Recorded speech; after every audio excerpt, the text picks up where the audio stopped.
Assalamualaikum warahmatullahi wabarakatuh dan tetap semangat pagi teman-teman penonton setia channel Koridor Sebelah. Oke, pada video kali ini saya ingin membahas satu topik yang akhir-akhir ini mencuat dan kian marak dibicarakan oleh para pakar, design thinking.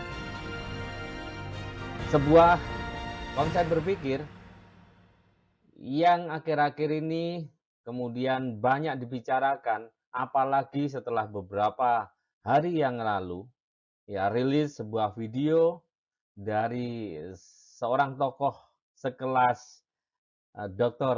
Li Jiang. Beliau adalah direktur untuk program AI, Robotik dan Education Stanford. Beliau menyampaikan bahwa skill ini, design thinking ini adalah salah satu skill yang sangat beliau rekomendasikan untuk menghadapi transformasi teknologi yang semakin cepat ini. Jadi, dengan kemampuan design thinking yang lebih baik, maka manusia akan bisa lebih mudah beradaptasi dan memainkan perannya dengan berbagai kemajuan teknologi, bahkan teknologi artificial intelligence, teknologi robotik yang saat ini semakin pesat bertumbuh. Ya, itu. Apakah design thinking ini adalah sebuah konsep yang baru? Sebenarnya tidak. Namun ini adalah sebuah konsep berpikir. Design thinking ini adalah satu konsep yang kemudian juga mengalami evolusi. Pada awal diperkenalkan ini seperti juga kita melihat dari istilahnya design thinking. Singkat kata ini adalah bagaimana konsep berpikir atau tahapan proses berpikir yang dilakukan oleh seorang desainer dalam rangka untuk bisa menciptakan desain-desain terbaiknya. Melalui Harvard Business Review, seorang pakar bernama Tim Brown, beliau kemudian menyampaikan bahwa design thinking ini adalah sesuatu yang sebenarnya sangat penting bagi terciptanya sebuah inovasi, tidak hanya sebatas untuk membuat desain. Seperti pada layar bisa Anda lihat di sini, thinking like a designer. Berpikir sebagaimana seorang desainer itu bisa mentransformasi cara Anda untuk mengembangkan produk, service, bahkan kemudian proses bisnis, bahkan untuk transformasi atau inovasi-inovasi dari strategi bisnis Anda.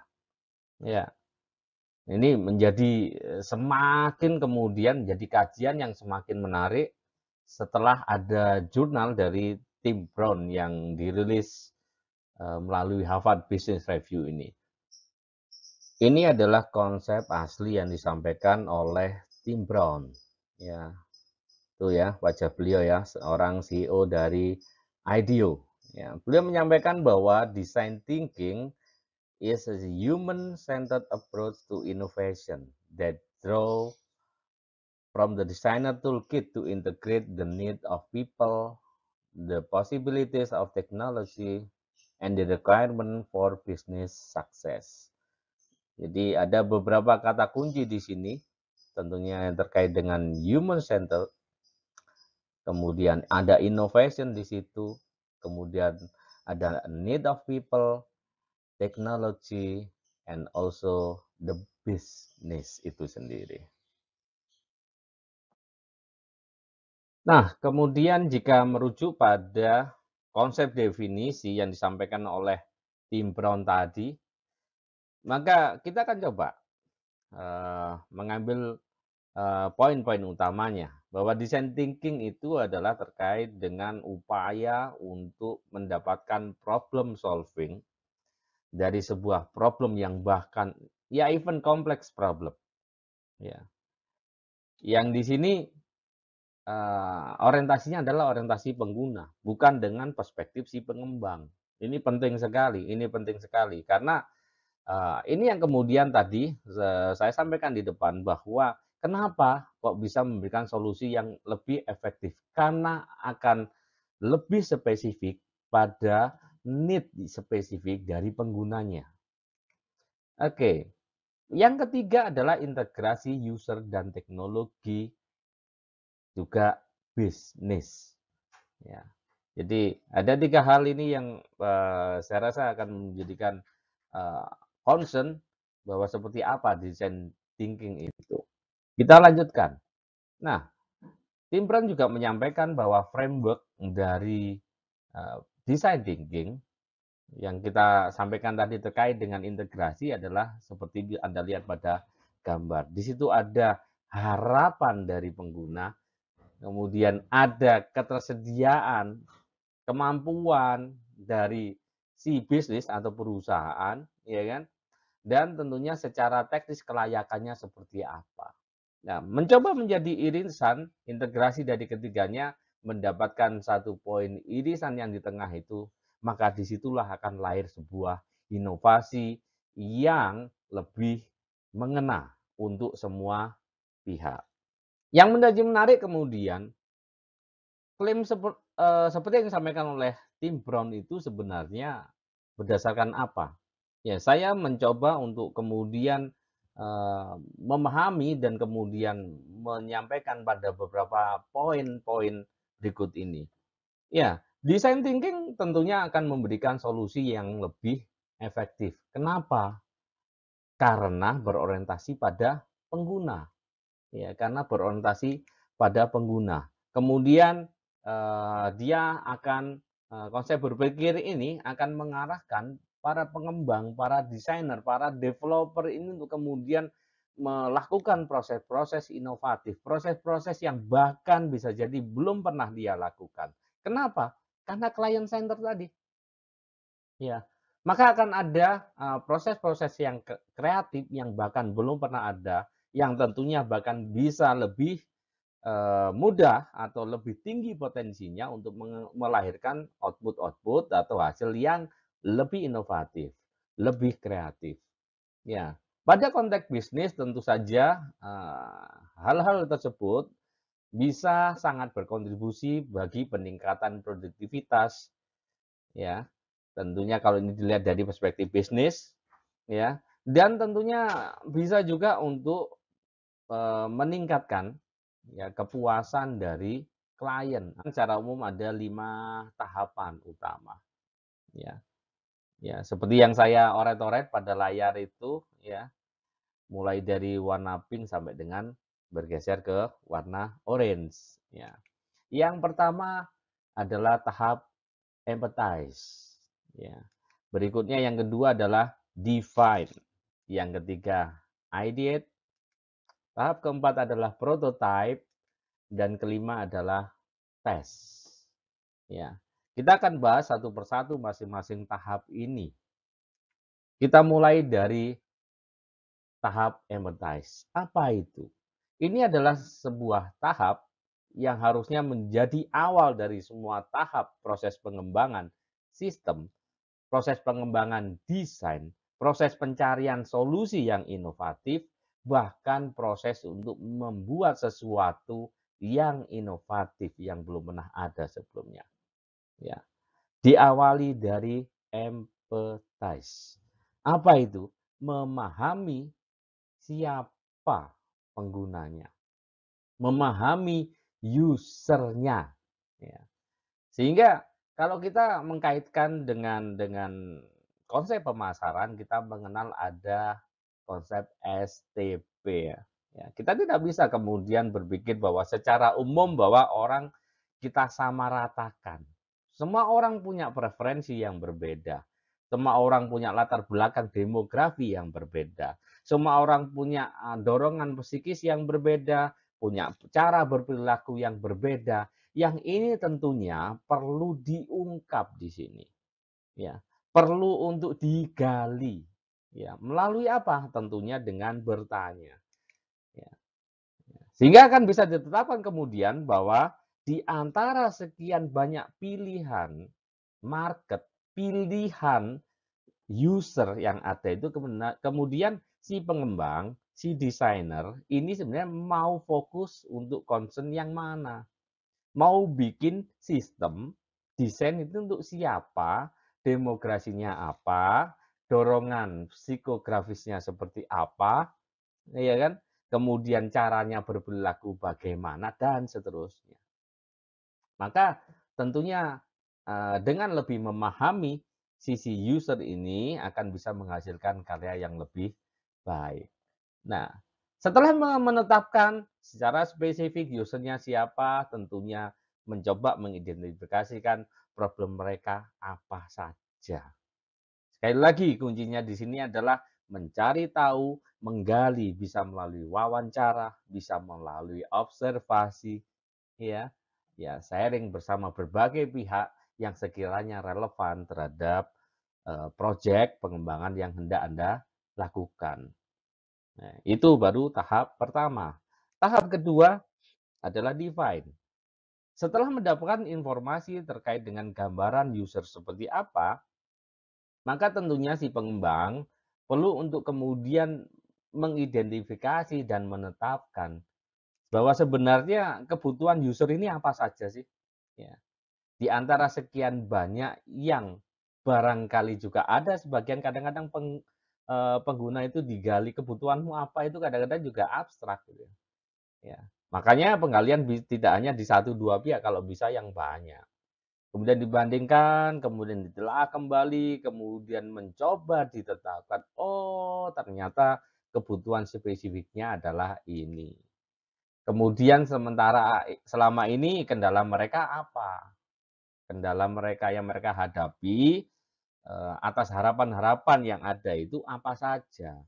Maka kira-kira dari gambaran poin 1 dan 2 itu, maka nantinya si pengembang akan mulai ter-trigger untuk bisa melangkah sebelum ke fase berikutnya. Berarti mestinya kita sebagai pengembang perlu offering apa?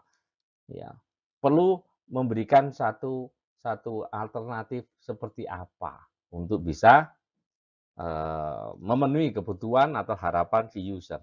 Tidak lain lagi-lagi ini berbicara tentang solusi atas sebuah problem. Ya, jadi pastikan di tahap 2 ini ya, pengembang Anda kalau sudah sampai pada tahap ini, Anda harus sudah mulai spesifik menegaskan bahwa problem apa yang mau Anda cari solusinya. Oke, berikutnya kita lanjutkan. Tahap ketiga atau ideation atau bagaimana bisa mengenerate ide.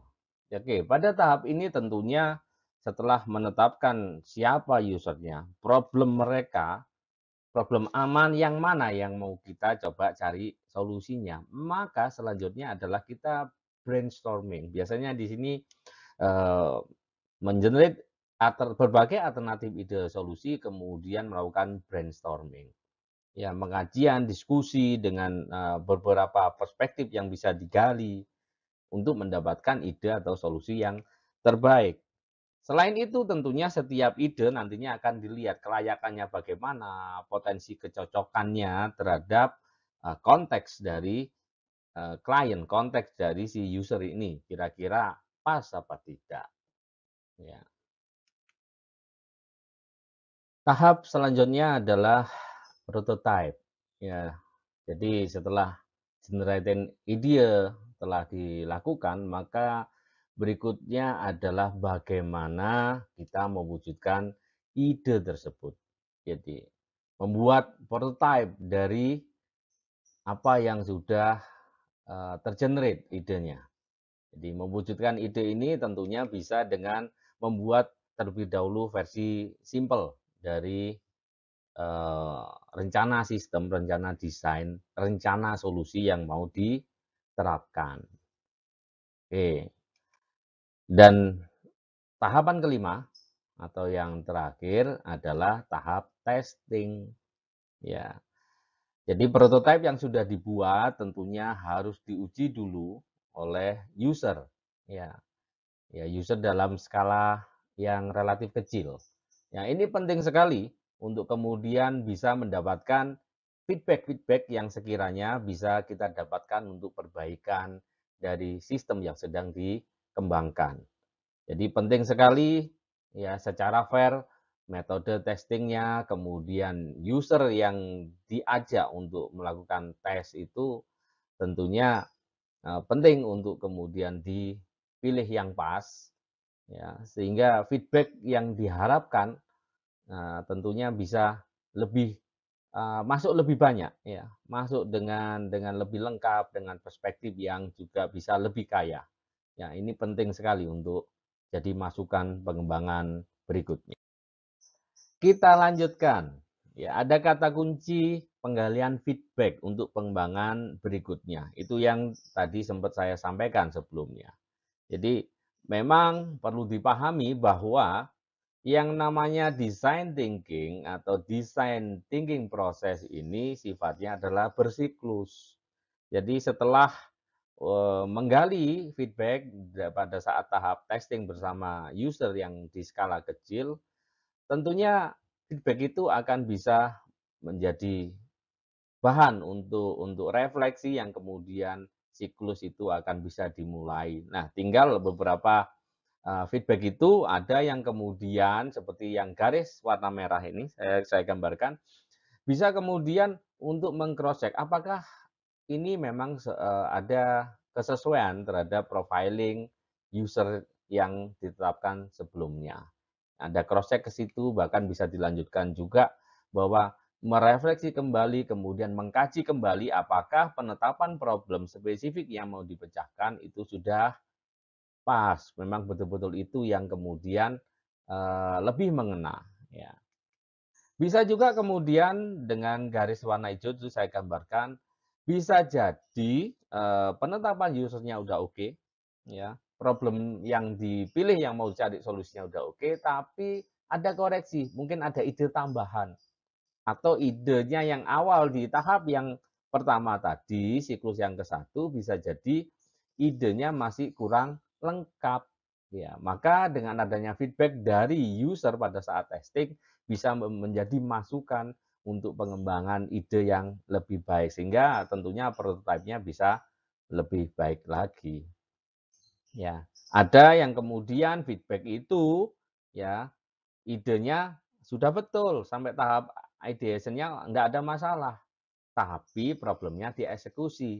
Ini mungkin soal soal preferensi tampilan gitu kan, atau mungkin ease of use atau kemudahan penggunaan dari platform yang sedang dikembangkan. Oke, intinya adalah ya jangan pernah lupa bahwa yang namanya men-generate sistem, mengembangkan sebuah desain, pengembangan sistem, pengembangan solusi, ya itu bersifat cycle. Jadi adalah cyclical proses ya, bersiklus. Ya tinggal kita bisa menetapkan apakah akan berhenti pada siklus satu saja, kemudian mengkaji kembali, atau kemudian langsung mendesain di sampai beberapa siklus, mungkin 3 siklus untuk kemudian baru kita rilis ke publik. Ya. Saya jadi teringat salah satu quote menarik yang pernah disampaikan salah satu rekan saya. Beliau memang seorang developer untuk aplikasi, ya. Beliau menyampaikan bahwa sebenarnya tidak ada sistem yang sempurna, tapi akan selalu ada sistem yang lebih baik lagi, lebih baik lagi. That's why bahwa proses pengembangan desain, pengembangan sistem, pengembangan aplikasi, mencari solusi adalah bersiklus. Bisa jadi solusi Anda bukan yang terbaik saat ini, tapi tenang, dengan adanya feedback dari user, feedback dari klien, feedback dari pengguna dari solusi Anda, itu kalau Anda refleksikan, itu akan bisa menjadi masukan untuk mengenerate solusi-solusi yang lebih baik berikutnya. Oke, sebagai penutup, ya, maka saya ingatkan ini adalah skill yang memang harus dilatih. Ya, skill yang memang harus dilatih. Semakin punya jam terbang, insya Allah Anda akan lebih baik, lebih cekatan, ya, lebih jitu, lebih manjur solusi-solusi yang Anda tetapkan. Selamat bereksplorasi Dan pesan saya, praktis, practice, and practice. Terima kasih telah menonton. Semoga bermanfaat. Stay tune di channel Koridor Sebelah. Sampai ketemu lagi di video berikutnya. Assalamualaikum warahmatullahi wabarakatuh.